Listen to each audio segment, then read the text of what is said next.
बोलिए कृष्ण कन्हैया लाल की जय। हरिओम अद्य शांति अंतरिक्ष को शांति पृथ्वी शांति राप शांति रोखदय शांति वनस्पति शांति श्रीदीवा शांति ब्रह्म शांति सर्वगुह शांति श्यामा शांति रेधि यतो यतः स्वामी हर्षेत ततो अभयं कुरु शान्नः कुरु वर्जाभ्यो वयन्नः वसु विश्वानि देव शवित दुरिधानि परसु च वसामा शांति रेधि। આજના શુભ દિને તમામ શ્રોતાજનોને મારા હૃદયભાવપૂર્વક જય શ્રી કૃષ્ણ। એક વખત ભગવાન વિષ્ણુ અને લક્ષ્મીજી એ બિરાજમાન હતા। તે વખતે નારદજી ત્યાં ગાડી નારાયણ નારાયણ કરતાં કરતાં ત્યાં આવ્યા અને નારદજી ભગવાન વિષ્ણુને કહ્યું કે હે પ્રભુ, એવો કયો મંત્ર બોલીએ તો આપણો મોક્ષ થાય? ત્યારે આ ભગવાન વિષ્ણુએ કહ્યું કે હે નારદજી, હું તમને એક કથા કહું, આપ સાંભળો। એ કથાથી આપણને ખ્યાલ આવી જશે। એટલે ભગવાન વિષ્ણુ એ કથાની શરૂઆત કરે છે। એક અવંતિકા કરી અને પ્રાચીન કાળની અંદર એક નગરી હતી। એ નગરીની અંદર એક અત્રિ બ્રાહ્મણ રહેતા હતા। આ અત્રિ બ્રાહ્મણ એ ત્રિકાલ સંધ્યા કરતા હતા। સવાર બપોર અને સાંજ એ જે પૂજા કરે ત્રિકાલ સંધ્યા, એમને અત્રિ બ્રાહ્મણ કહેવામાં આવે છે। તો આ અત્રિ બ્રાહ્મણ મહાવિદ્વાન હતા। તે પોતે એ સવાર બપોર સાંજ એ પૂજા કરતા હતા। આ બ્રાહ્મણ તેમને વિચાર આવ્યો કે હું મારા જે સાથી મિત્રો છે તેમને લઈ અને ભગવાનના દર્શન કરવા માટે અમે જઈએ। એટલે આ બ્રાહ્મણે તેમના સાથી મિત્રો સાથે એ ભગવાનના દર્શન કરવા માટે તીર્થયાત્રા માટે એ પ્રયાણ કર્યું। એટલે સૌ પ્રથમ આ તીર્થયાત્રા શરૂ કરીએ એટલે પશ્ચિમ દિશાની અંદરથી એ શરૂ કરવાની હોય છે। એટલે આ અત્રિ બ્રાહ્મણ એ સૌ પ્રથમ એ દ્વારિકાધીશના જે મંદિર છે દ્વારિકામાં ત્યાં દર્શન કર્યા। ત્યાર પછી એ ઉત્તર દિશા તરફ ગયા। એટલે ત્યાં ગાડી બદ્રી કેદારનાથના દર્શન કર્યા। ત્યાર પછી એ દક્ષિણની અંદર ગયા, ત્યાં ગાડી રામેશ્વર ભગવાનના દર્શન કર્યા અને છેલ્લે એ પૂર્વ દિશામાં આવવાનું હોય ત્યાં એમણે જગન્નાથ ભગવાનના દર્શન કર્યા।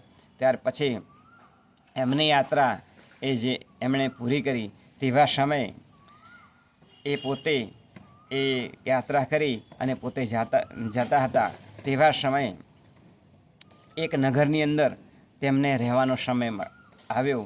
એટલે એ નગરની અંદર એ બધા જ ઘરે એ ફરી ફરીને કહ્યું કે અમને એક રાત્રિ રોકાણ માટે અમને એ થોડી જગ્યા આપો। પરંતુ આખા નગરની અંદરથી કોઈએ આ બ્રાહ્મણ અને તેમના સાથી મિત્રો સાથે રહેવા માટે કોઈએ જગ્યા આપી નહીં। એટલે આ અત્રિ બ્રાહ્મણે વિચાર્યું કે હું આ ગામની અંદર જે સરપંચ હોય એ સરપંચને મળું તો મારું કામ એ સરળતાથી થાય। એટલે આ અત્રિ બ્રાહ્મણ એ જે ગામના સરપંચ હતા તેમને મળ્યા। એટલે સરપંચે કહ્યું કે હા, અમારા ગામથી થોડે દૂર એક ધર્મશાળા છે, એ ધર્મશાળાની અંદર આપ રોકાણ કરી શકશો। એટલે એમને જગ્યા આપી। એટલે આ અત્રિ બ્રાહ્મણ અને તેમના સાથે એ તીર્થયાત્રામાં ગયેલા એ યાત્રિકો સહયાત્રીઓ એ પોતે રાત્રિ રોકાણ એ ધર્મશાળાની અંદર કર્યું। તો આ ધર્મશાળાની અંદર ગયા તો જોયું તો ધર્મશાળાની અંદર કોઈ હતું નહીં, પરંતુ આ અત્રિ બ્રાહ્મણ અને તેમના સાથે જે બીજા મિત્રો હતા તે જ હતા। એટલે આ બ્રાહ્મણે એ ધર્મશાળા જોઈને વિચાર કર્યો કે અહીંયા કોઈ માણસ નથી, એટલે જરૂર આ જે જગ્યા છે એ શાપિત થયેલી હશે, કે આ જગ્યા ઉપર કોઈને શ્રાપ આલ્યો હશે, એટલે આ જગ્યાની અંદર કોઈ ધર્મશાળાની અંદર રહેતું નથી। સાંજે એ પોતે ભગવાનનો મંત્ર બોલી અને પોતે સૂઈ ગયા। એવા સમયે એ આખી રાત્રિ એ પૂરી થઈ, ત્યાર પછી સવાર થયું તો તેમના સાથી મિત્રો મળે નહીં। એટલે આજુબાજુ એણે તપાસ કરી, બૂમો પાડી, તો પણ આ જે અત્રિ બ્રાહ્મણ હતો એ એકલો જ હતો અને આજુબાજુના જે સહમિત્રો હતા કે જે તીર્થમાં આવ્યા હતા એમાંથી કોઈ મળે નહીં. એટલે આ બ્રાહ્મણે એ પોતે એ ગામના જે સરપંચ હતા એ સરપંચ પાસે ગયા અને એમને વાત કરી કે હું તમારા ગામની અંદર રહ્યો છું, તમે અમને રહેવા માટે ધર્મશાળા આપી, પરંતુ મારી સાથે મારા મિત્રો પણ આવ્યા હતા, એ ક્યાંક ગુમ થઈ ગયા, તે કોઈ જગ્યાએથી મને મળતા નથી. હું બૂમો પાડીને થાક્યો છું, છતાં પણ એ મારા મિત્રો મને મળતા નથી. એટલે આ જે સરપંચ હતા એમણે પેલા બ્રાહ્મણને હાથ જોડ્યા અને કહ્યું કે આપની પાસે કોઈ ઈશ્વરીય તત્વ છે, કોઈ દેવી શક્તિ છે કે જેથી તમે ટકી શક્યા છો. કારણ કે ધર્મશાળાની અંદરથી કોઈ જીવતું પાછું અત્યાર સુધી આવ્યું નથી. કારણ કે અમે જે ધર્મશાળા છે ત્યાં આગળ રાત્રે એક રાક્ષસ આવે છે અને બધાને એ મારી નાખે છે. કારણ કે અમે ગામના બધા માણસોએ નક્કી કરેલું, કારણ કે એક રાક્ષસ એ નજીક એક ડુંગર છે, એ ડુંગરની અંદર રહે છે, ડુંગર પાસે રહે છે અને એ બધાને એ નરભક્ષી રાક્ષસ છે અને બધાને મારી ખાય છે અને ઘણા બધાને રંજાડ કરતો હતો.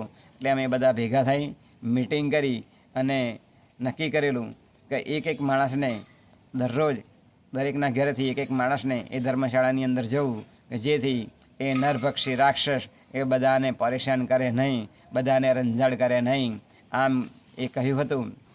એટલે એ રાક્ષસ એ ડુંગર પાસે રહેતો હતો, પરંતુ કોઈને નુકસાન કરતો નહોતો. પરંતુ મેં તમને રહેવા માટે એ ધર્મશાળા આપી તો તમારા મિત્રોને એ જરૂર ખાઈ ગયું હશે.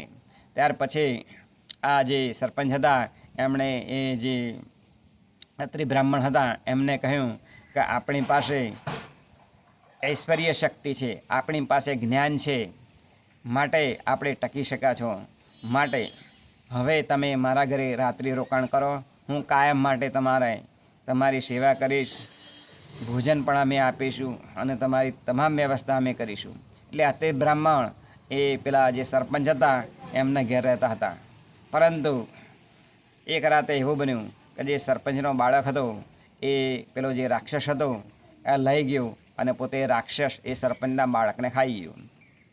એટલે આ જે સરપંચ હતા એટલે સવારે જોયું તો પોતાનો દીકરો મળે નહીં એટલે રડવા લાગ્યા.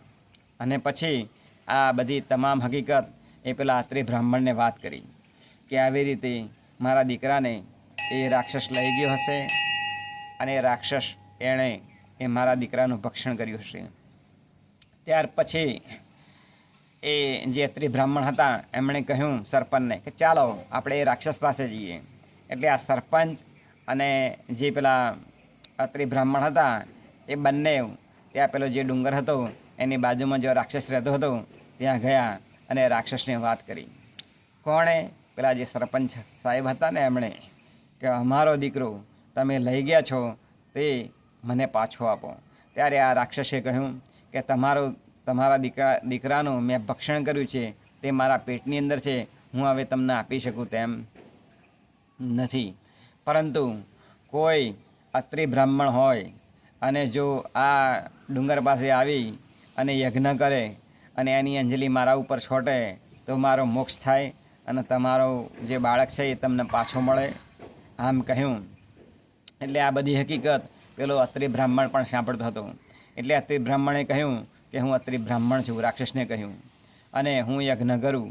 ત્યાર પછી એ ડુંગર પાસે આ અત્રિ જે બ્રાહ્મણ હતો એણે યજ્ઞ કર્યું અને યજ્ઞ કરી અને પછી અંજલિ હતી એ મંત્ર બોલી અને જે પેલો રાક્ષસ હતો નરભક્ષી રાક્ષસ એના ઉપર છોટી કે તરત જ એ જે રાક્ષસ હતો એનો મોક્ષ થયો. અને ત્યાર પછી એના પેટની અંદર જેણે ભક્ષણ કરેલું ગામના બધા માણસોનું એ તમામ માણસોના દર્શન આ પેલા સરપંચ સાહેબને થયા. એમાં એના દીકરાનું પણ દર્શન થયું. એટલે આ જે સરપંચ સાહેબ હતા એમણે હાથ જોડ્યા અને પછી એ બધી જ આત્માઓ એ સ્વર્ગની અંદર ગઈ અને આ જે નરભક્ષી રાક્ષસ હતો એને પણ મોક્ષ થયો. ત્યાર પછી આ જે સરપંચ સાહેબ હતા એમણે કહ્યું આ અત્રિ બ્રાહ્મણને કે તમે એવા કયો શ્લોક બોલો છો તે આ જે નરભક્ષી રાક્ષસ છે એનો મોક્ષ થયો.